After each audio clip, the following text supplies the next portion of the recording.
जब आप खाली रहो तो मंत्र पढ़ो, खूब मंत्र पढ़ो। आज तो सारे लोग एंगेज है, सारे लोग बिजी है, इसके बाद ये करना है, उसके बाद वो करना है, फिर ये करना है, और फिर आप लोग बैठ गए मंत्र में। एक काम को करने के लिए मंत्र पढ़ना चालू कर दिया, चिटकी भर सिंदूर डालने के लिए आप लोग मंत्र का जाप करवाते हो। और मैं आपसे कहता हूं कि जितने लोगों की आस्था रखती है मंत्र की जाप करवाने के लिए, अगर उतने समय तक आप किसी दूसरों की भलाई के लिए यदि विचार आप सही कर लेते तो आपको मंत्र भी पढ़ने की आवश्यकता नहीं पड़ता। उतने देर तक केवल आपका विचार, उधर मंत्र पढ़ा जा रहा है और इधर तो कब जल्दी हो जाए, जल्दी जल्दी हो जाए। जैसे कुछ लोगों को अभी होगा कब महाराज जी का बाड़ी खत्म हो जाए, और कुछ तो बेचारे महीने नहीं होंगे और कुछ लेकर के इंतजार कर रहे होंगे कि जल्दी खत्म हो जाए ताकि हम लोग आए। तो बताओ ऐसा मंत्र पढ़ने और सुनने से क्या मतलब है? आए चेतन प्राणी, शादी विवाह के अवसर में जितना आप लोग खर्च करते हो, अगर उसका 1/4 हिस्सा दीन दुखियों असहायों को दान करके यदि अपने बारात में भी लाते, अपने दरवाजे पर भी लाता, तो मैं दावे के साथ कहता हूं जितना स्वागत सम्मान वे करेंगे उतना सम्मान मंत्र पढ़ने वाला कभी आपका नहीं करेगा।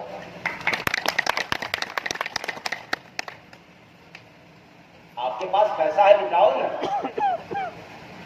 किसी साधु महात्मा को मत लुटाओ, मंत्र पढ़ने पढ़ाने वालों को मत लुटाओ। यदि आपको लुटाना है तो दीन दुखियों और असहायों में लगा करके आओ, खूब बैंड बाजा बजा करके। उधर तो पैसा खर्च करने में बाकी ढीला हो जाता है कि उससे क्या लाभ मिलेगा, तो मंत्र से क्या लाभ मिलेगा। जब यहां से प्राण निकलना होगा तो मंत्र वालों से कह देना कि आप मंत्र पढ़ो और ये प्राण रुक जाएगा कि नहीं? नहीं रुकेगा तो शादी कैसे करा दिया? जिस मंत्र में दम नहीं है रोकने के लिए मौत को, तो मौत किसका होता है? देह का कि आत्मा का? देह का। तो देह की मौत को मंत्र नहीं रोक सकता, तो बताओ ये शादी संपन्न कैसे करा सकता? इसका मतलब कि दिमाग में घर कर गया है कि मंत्र पढ़ेंगे तब शादी होगा। और जय गुरु वंदे महाराज ललकार के कहते हैं कि भजन करोगे, कर्म करोगे तो बिना मंत्र का तेरा सब काम होगा।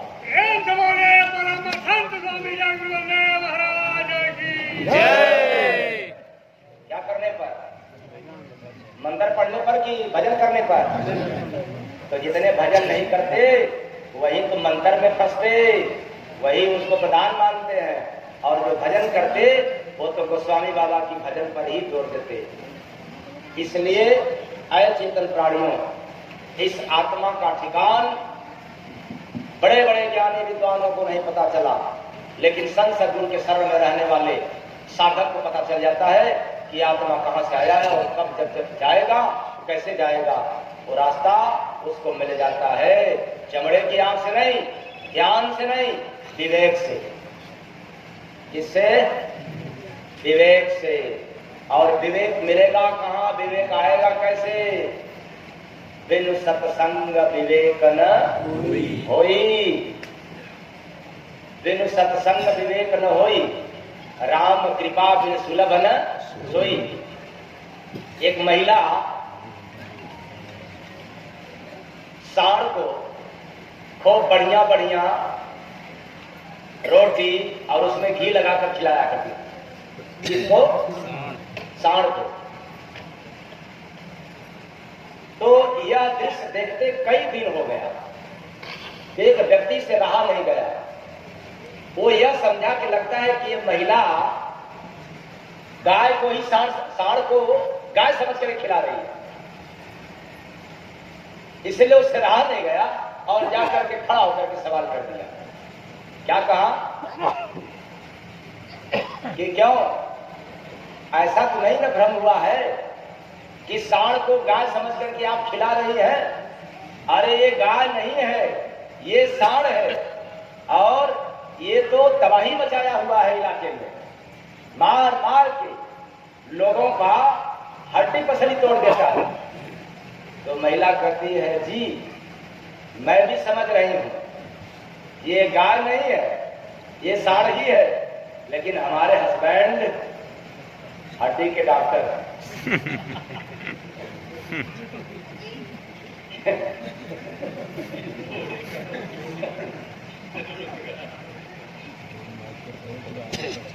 ये हड्डी के डॉक्टर है और उनका हॉस्पिटल इसी बेचारे सांड के द्वारा चल रहा है।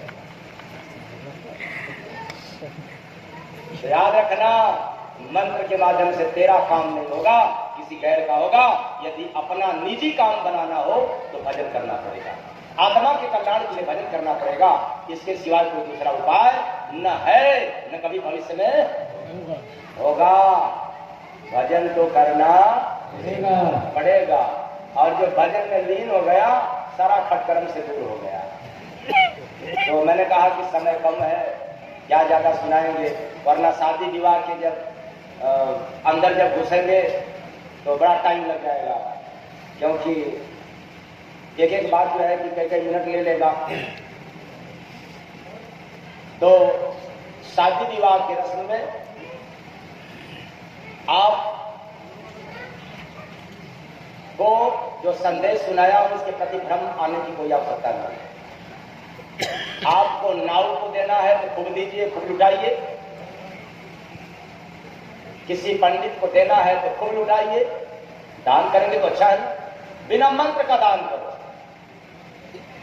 मंत्र पढ़वा करके दान करोगे तो तेरा दान नहीं हुआ, उतना तो पंडित जी से खटवा लिया। उतना तो पंडित जी से काम करवा लिया और बदले में सिर्फ देते हो और सीना फुलाते हो कि हमने तो विवाह में क्या पूछना। नहीं, बिना मंत्र पढ़ाए आप दान करो, खूब करो, क्या करा जाए। मंत्र का चक्कर हटा दो और मंत्र पढ़ते रहोगे तो तुम्हें दान करना नहीं आएगा। दान करने नहीं आता, इसलिए तो पंडित जी कहते हैं कि यहाँ 500 रुपया रख। अगर तुझे दान करने आता तो पंडित जी को कहना नहीं पड़ता कि यहाँ 1000 रख। यही बात, तो तुम मंत्र में इस कदर फंस गया है, भूल गया है कि तू दान पुण्य परोपकार का भी काम नहीं करता। ऐ चेतन प्राणियों, अरे संतों के शरण में जाओ और झुक जाओ, तुम्हें सब कुछ आ जाएगा। भक्ति, भजन, सेवा, दान पुण्य सब करने आ जाएगा। सतगुरु भगवान की जय। तो अब मैं चाहूंगा कि मुझसे भी तो आप लोगों ने खटवा लिया। अब आप लोग सिंदूर के लिए तैयारी करें।